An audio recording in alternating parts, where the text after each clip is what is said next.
Bonjour, je suis Guillaume, bienvenue sur ma chaîne La Chambre Noire de Goupil, j'espère que vous allez bien et bienvenue sur ce tuto du Fujifilm X-H2 numéro 2, mais cette fois pour la vidéo, donc le menu configuration qualité d'image, et comme vous pouvez le voir tout de suite, il y a le menu configuration de film au-dessus, mais la structure des menus en photo faisant que la configuration qualité d'image passant en premier, et ben c'est celle-ci que je ferai. C'est assez étrange, mais la configuration prise de vue en photo, elle est en dessous de AFMF.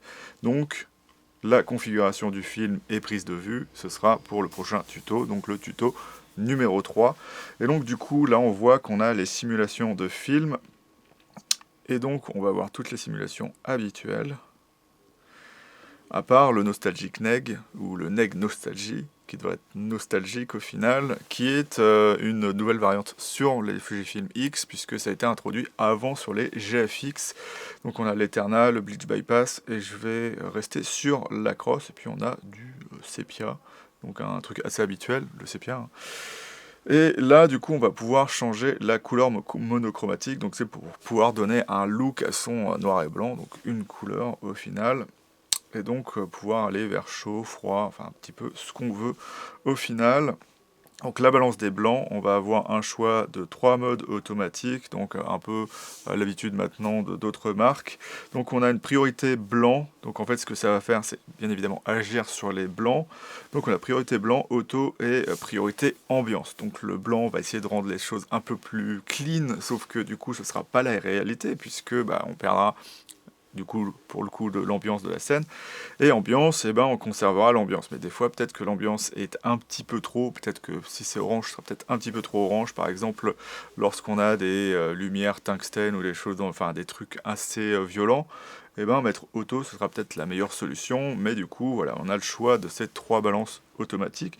Et après, on passe directement au mode personnalisé. C'est très simple à utiliser. Vous allez ici, vous avez votre cible qui est votre collimateur autofocus et vous pouvez choisir ce que vous voulez dans le champ. Et après, ce qu'il vous faudra, c'est un bon gris 18%. Donc là, j'ai le gris de ma charte X-Rite. Bon, certes, il est un petit peu petit et il vous faudra le placer au bon endroit. Donc souvent, si vous avez un sujet, juste en dessous du sujet ou au niveau de l'éclairage. Et bien cibler le gris 18%.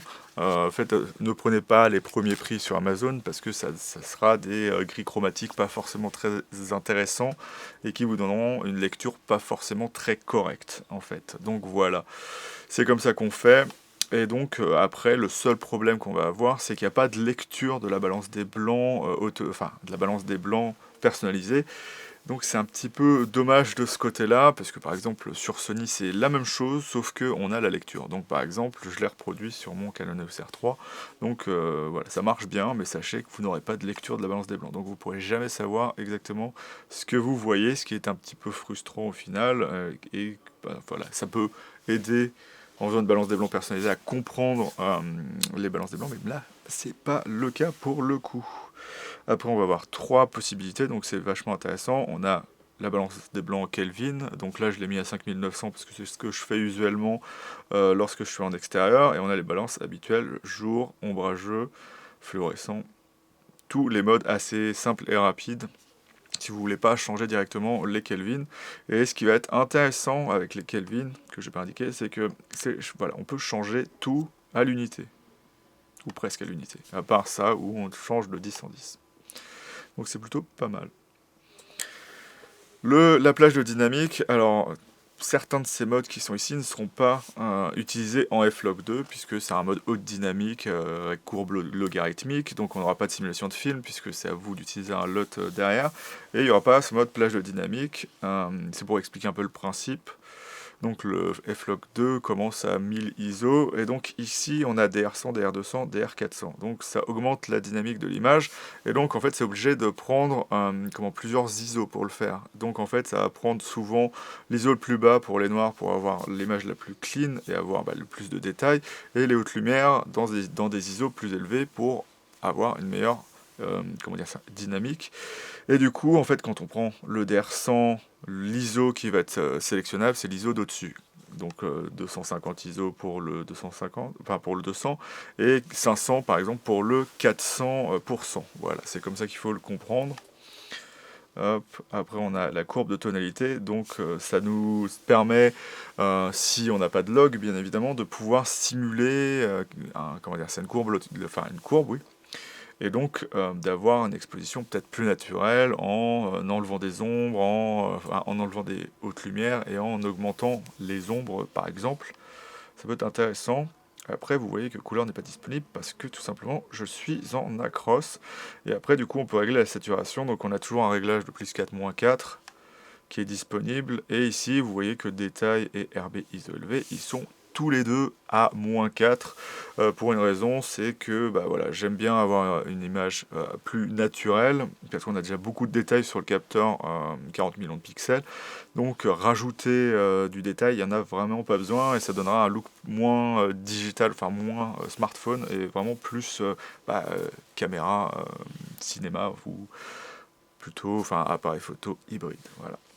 Et donc pour les ISO c'est pareil, on aura peut-être plus de bruit, mais en fait le grain sera plus fin, donc c'est mieux pour la retouche en externe.